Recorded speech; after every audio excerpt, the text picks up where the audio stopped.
Hello, welcome back to my YouTube channel. In today's video, I'm going to be discussing some of my favorite girl of the years and a little bit about why I like them.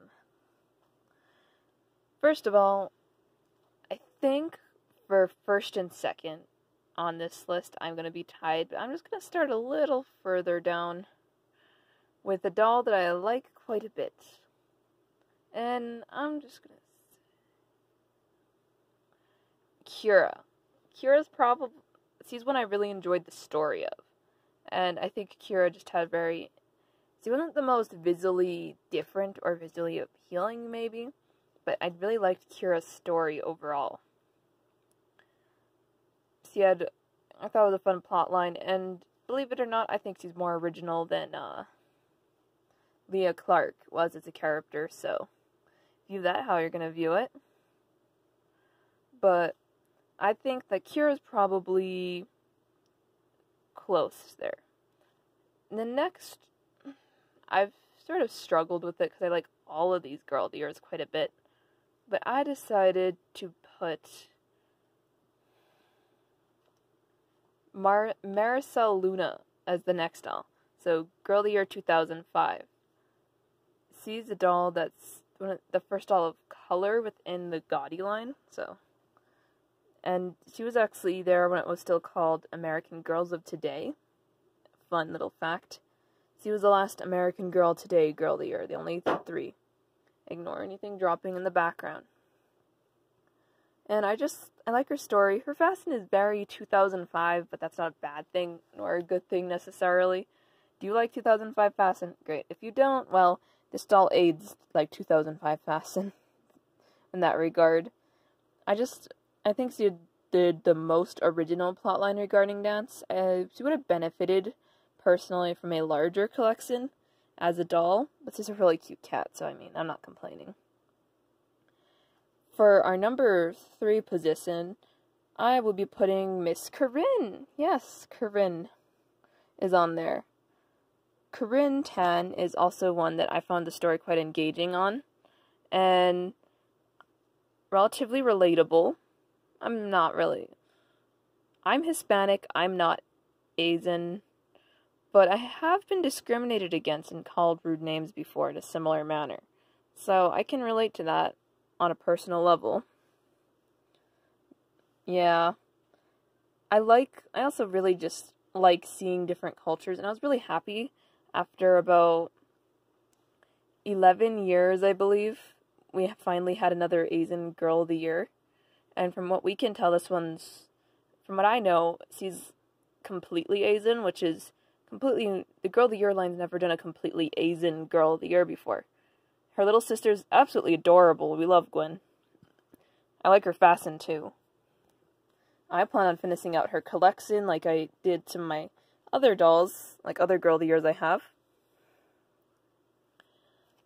For the number 4 position, I've decided to place Luciana Vega. A doll that this is one of my favorites. This is my second doll ever, so that was really nice. I like STEM to some extent. I'm more into sciences, so she's closer to my alley regarding that stuff. I like science, I like building. I like the idea of building robots, but I don't build that many. You can get like these little cheap kits, or they're real simple to build. And they're just those are pretty fun, you know? But I don't really build them a lot or anything. I found her story quite engaging, and I was really just happy at that point that we finally had another Girl of the Year that was Hispanic, technically Latina. Because we hadn't had that at that point since, I guess, some 2005 to 2018, really about 13 years since that had happened. I think the closest thing in between that we got was Sage. And Sage is a really near and dear doll to me, the way I feel and everything. She reflects a lot of how I felt and been at times. But I've also heavily related to Luciana. I've been very passionate about things before like her. Some people might say she's too into STEM and they don't like her fasten. I'm fine with that. Also, I know lots of kids who have colored hair streaks and colored hair in general, so defending Corinne on that one. And I think it gives these dolls a bit of... they're a little more unique that way, in comparison to a lot of the other Truly Me's at that point. Like Luciana, she had a more standout feature on her, and I liked that. I still like it. I don't care if her wig isn't all that thick, even though we generally speaking have very thick hair in our community. I'm fine with that, ultimately. She has easy to take care of hair, and I like that. Her meat dress is adorable. I love it. And there's some stuff falling on me. My next... for number 1, I decided to place Sage, Girl of the Year 2013. This doll, I remember watching her movie on regular television, not like a public channel. I'm not sure where these movies aired, all the American Girl movies, but being stricken by just how similar her story is to me in some ways. I'm socially awkward. At that point we had 3 preservation breed horses, and she had 3 preservation breed horses.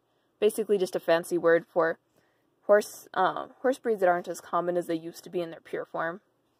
Yeah, I know. One of mine kind of looks like her horse. Picasso looks a bit like our horse. I really like the art element. I'm not a huge painter, but I do try painting. So, like, that's fun. I like drawing. I like sketching out things. I love drawing animals and stationary objects, just not so much people. There's just a lot of things. I live in New Mexico, so I can relate to her on that level. And I just think that's cool, living in New Mexico. And I really like her fashion. It's quite mature, kind of dresses like she's older than she is for her, because she's like 10, and she's definitely dressing a bit mature. But I like it because, first of all, her pieces actually look pretty good on Kaya, if you have a Kaya. My Kaya looks good in her pieces. That Southwestern theme really works for them. So, Sage is my number 1. Tell me who your number 1 Girl of the Year is. Like, who do you like best? And I want you to factor in appearance, story, collection. Because I love all of these dolls' appearance, story, and collection. And that's why I picked them. They all have something that appeals to me, or something that just works. And I think all of them are good in that aspect. She's the first winter Girl of the Year I cared about, Miss Curran. Most of the winter ones aren't my cup of tea. Thank you for watching the video. Like, subscribe, and comment. If the comments are disabled, it's because YouTube will do that whenever I upload a new video. I have to go in and manually change it a lot in the first day or so. So if it's disabled, I don't want them to be. It's YouTube that does, and I don't understand why. Because I'm a teenager, not a child. Thank you.